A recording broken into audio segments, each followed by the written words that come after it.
নমস্কাৰ। এই মুহূৰ্তত অসমৰ প্ৰত্যেকগৰাকী জনলৈ দি বুলাইছোঁ ডাঙৰ খবৰ। তো যিসকল মানুহে ভিডিঅ'টোত ক্লিক কৰিছে অনুগ্ৰহ কৰি ভিডিঅ'টো স্কিপ নকৰি প্ৰথমৰ পৰা শেষলৈ চাই থাকিব, কিয়নো এইটো ভিডিঅ'ৰ মাজত মহিলাসকলৰ পৰা আৰম্ভ কৰি চৰকাৰী ঘৰলৈ কেইখনমান গুৰুত্বপূৰ্ণ খবৰ আপোনালোকক প্ৰদান কৰিম। অনুগ্ৰহ কৰি ভিডিঅ'টোত ক্লিক কৰিছে যদি ভিডিঅ'টো স্কিপ নকৰি প্ৰথমৰ পৰা শেষলৈ চাই থাকিব। লগতে মোৰ চেনেলত নতুন হ'লে প্লিজ চেনেলটো ছাবস্ক্ৰাইব কৰি মোৰ লগত থাকিব আৰু ভিডিঅ'টো ভাল লাগিলে অনুগ্ৰহ কৰি শ্বেয়াৰ কৰি দিব। তো বলক ভিডিঅ'টো আৰম্ভ কৰি আজি প্ৰথমটো গুৰুত্বপূৰ্ণ খবৰৰ বিষয়ে বিস্তাৰিত জানি লওক। আজি প্ৰথমটো গুৰুত্বপূৰ্ণ খবৰ হ'ল চৰকাৰী ঘৰলৈ। তো আপোনালোকে মোবাইল স্ক্ৰীনত চাব পাৰিছে অসমৰ মাননীয় মুখ্যমন্ত্ৰী ডাঙৰীয়াই নিৰ্বাচনৰ পূৰ্বে চৰকাৰী ঘৰলৈ এনেকুৱা এক বিশেষ আপডেট প্ৰদান কৰিছে। ইয়াতে কি লিখা আছে পঢ়ি শুনাই দিছোঁ। ইয়াতে লিখা আছে, এটি পকী ঘৰৰ সপোন কাৰ নাথাকে। যোৱা সময়ত আমাৰ ডবল ইঞ্জিন চৰকাৰে সেই সপোন গুৰুত্ব অনুধাৱন কৰি অসমত 22 লাখ পৰিয়ালক পকী গৃহ নিৰ্মাণ কৰি দিছে। অহা 5 বছৰত আমি আৰু 15 লাখ পৰিয়ালক নতুন পকী ঘৰ উপহাৰ দিম। ইয়া আমাৰ প্ৰতিশ্ৰুতিয়ে নহয়, ইয়া আমাৰ বৃহৎ সংকল্প।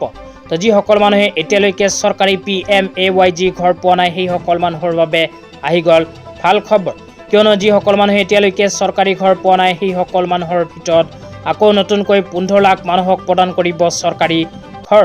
তো আপোনালোকে যদি চৰকাৰী ঘৰৰ বাবে আবেদন কৰিব বিচাৰে তেন্তে অনুগ্ৰহ কৰি চেনেলটো ছাবস্ক্ৰাইব কৰি মোৰ লগত থাকিব, কিয়নো যেতিয়া আবেদন আৰম্ভ হ'ব লগে লগে ভিডিঅ' বনাই আপোনালোকক জনাই দিম।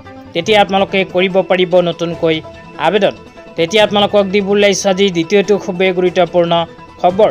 আজিৰ দ্বিতীয়টো গুৰুত্বপূৰ্ণ খবৰ হ'ল কৃষকসকলৰ বাবে। তো কৃষকসকলৰ বাবে এনেকুৱা এক বিশেষ আপডেট নিৰ্বাচনৰ পূৰ্বে বিজেপিৰ ফালৰ পৰা প্ৰদান কৰিছে। ইয়াতে লিখা আছে, কৃষক সমাজক সবলীকৰণৰ বাবে অসম বিজেপিৰ লক্ষ্য 10,000 কৃষকক ট্ৰেক্টৰ প্ৰদান আৰু 50,000 কৃষকক পাৱাৰ টিলাৰ প্ৰদান আৰু 25 লাখ কৃষকক দুজনীকৈ ক্ষীৰতী গাই গৰু প্ৰদান।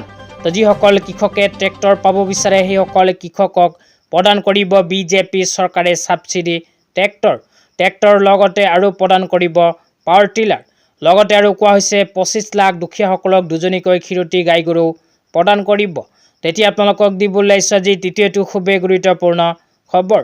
আজি তৃতীয়টো গুৰুত্বপূৰ্ণ খবৰ হ'ল অৰুণোদয় আঁচনিলৈ। তো অৰুণোদয় আঁচনিলৈ এনেকুৱা এক বিশেষ আপডেট ইতিমধ্যে আমাৰ হাতত আহি পৰিছে। ইয়াতে লিখা আছে, আকৌ বিজেপি চৰকাৰ হ'লে অৰুণোদয় আঁচনিত নতুনকৈ 15 লাখ মহিলাক অন্তৰ্ভুক্ত কৰা হ'ব আৰু এই আঁচনিৰ ধন 3,000 টকালৈ বৃদ্ধি কৰা হ'ব। তো ইয়াতে উল্লেখ কৰা অনুযায়ী যিসকল মহিলাই এতিয়ালৈকে অৰুণোদয় আঁচনিৰ সুবিধা পোৱা নাই সেইসকল মহিলাই নতুনকৈ কৰিব পাৰিব আবেদন, কিয়নো অসমত 15 লাখ মহিলাক নতুনকৈ প্ৰদান কৰিব অৰুণোদয় আঁচনিৰ সুবিধা। লগতে মহিলাসকলে আগন্তুক সময়ত অৰুণোদয় আঁচনি 1250কৈ টকা পোৱাৰ পৰিৱৰ্তে প্ৰতি মাহতে 3,000কৈ টকা লাভ কৰিব পৰ্যায়ক্ৰমে।